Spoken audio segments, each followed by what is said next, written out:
My name is Elkin, and this summer I had the good fortune of interning with transplant administration. Specifically, I was assigned to the Titus help desk, and I had the good fortune of actually having Jennifer Taylor as my preceptor. So a little bit about me. I'm a senior in management and society at the University of North Carolina, so yes, I am a Tar Heel. I will be graduating this coming December, actually. I was born in Bogota, Colombia. I was raised in Brooklyn, New York, and I lived in Raleigh, North Carolina. I'm passionate about both public health and public health equity, or health equity in general, and I intend on pursuing a master's in healthcare administration.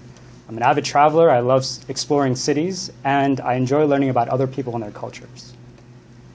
So a little bit about my project. I had two principal projects, one of which was to create a standardized Outlook template for requesting Titus reports.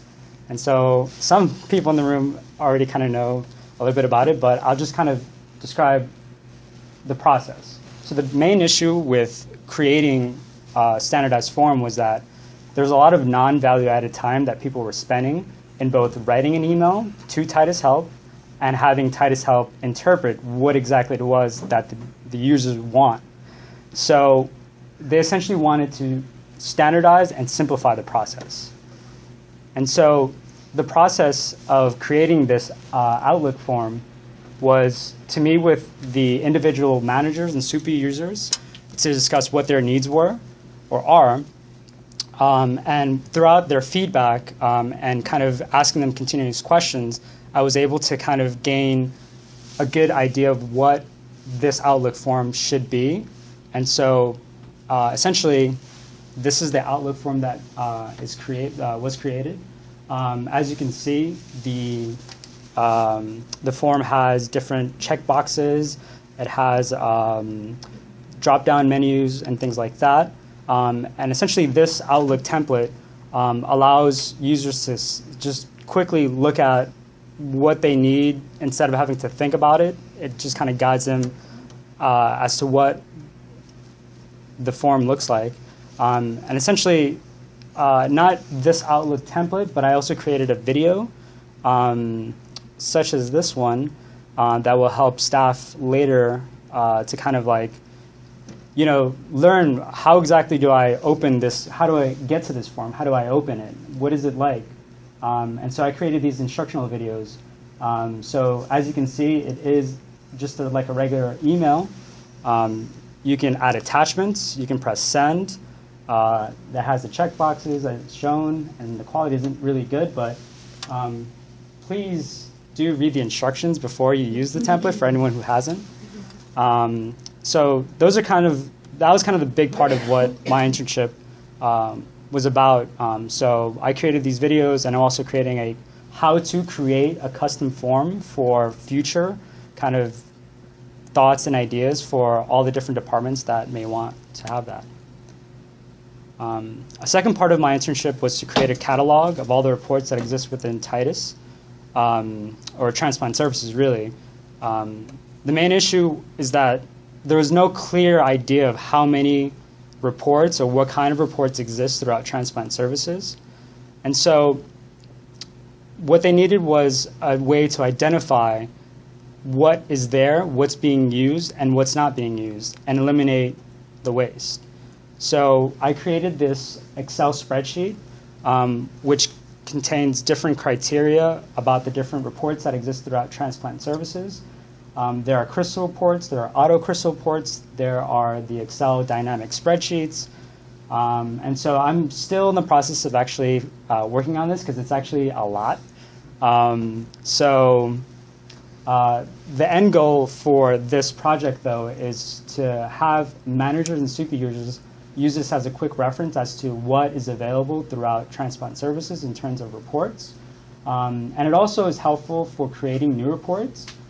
It identifies the different criteria description. I know that the quality of this isn't great, but all the different fields, columns, and also like how to generate the report is here, as well as whether it's kidney, liver, peds, Kaiser, and things like that. So it would be very helpful for anyone kind of throughout transplant services in general. So aside from the main projects, I also had side projects. Some of them included assisting Marilyn McMakenhill with kind of a project where we looked at what were the pediatric graft outcomes through APEX. I assisted the data center with the June SRTR patient handouts for June, which I thought was never ending because it was like a continuous thing. I thought I was done with this project, but it was a good experience. I also provided Aiden with logistical support in the procurement and delivery of an office chair. Or in simple terms, I move a chair from one place to her office, and now she has a new office chair. Aside from those side projects, though, I did have experience kind of gaining knowledge and kind of exposure to the clinical area. I shadowed pre-kidney clinic with Sandy Del Grosso and Dr. Fries. I observed the donor living transplant with Dr. Stock and Dr. Posselt. I attended various lung, heart, kidney selection meetings, which even though they were long, they were very interesting. And that's what this internship was about, learning new things. I sat in a joint commission preparation for the LVAD device with Jennifer Taylor. Seeing that was really interesting on the complexity of project management, all the things that are involved in a joint commission visit. That was crazy. I sat in the Transplant Quality Improvement Committee meetings, which for me was really important because I did want to learn about quality improvement in general.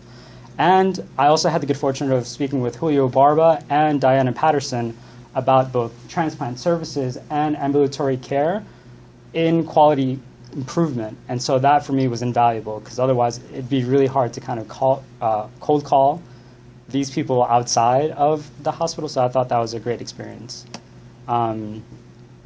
So things that I learned. I learned how to obviously customize an Outlook form, which I'm really happy about, and definitely will serve me for the future in different organizations, wherever I end up.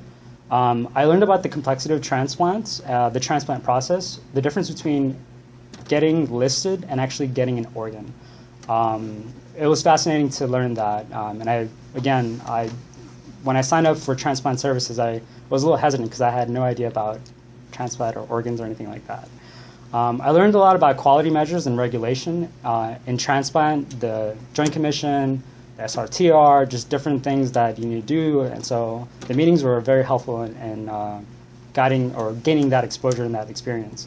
I learned about Lean and 5S in the hospital settings, where that custom Outlook form is actually a Lean process. It's to simplify and standardize the process. The lasting impressions was kidney transplant services for me. My grandmother did have end-stage renal disease, so seeing kind of that connection, that personal connection for me of, being listened and having that as a possibility. My grandmother passed away back in 2006, but seeing that as something that people can have and just kind of that miracle of having that extra life is great. And I thought for me that was a big takeaway. I learned about the importance of database management, such as creating meaningful reports through SQL. So sitting with Raymond was really helpful. He actually gave me a primer on SQL and what that looks like, and I'm very thankful to him. I also learned about managing several projects, and I thank Jennifer for that. It's kind of crazy what she's able to do in the amount of time that she's here. But I really learned what it was like to manage both our individual projects and our group projects and my individual projects, and also enjoyed working with the other interns. So I wanted to say thank you to Jennifer Taylor, to Transplant Administration, to the transplant managers who I had the good fortune of meeting, transplant staff, healthcare connections, and my fellow interns for a great summer.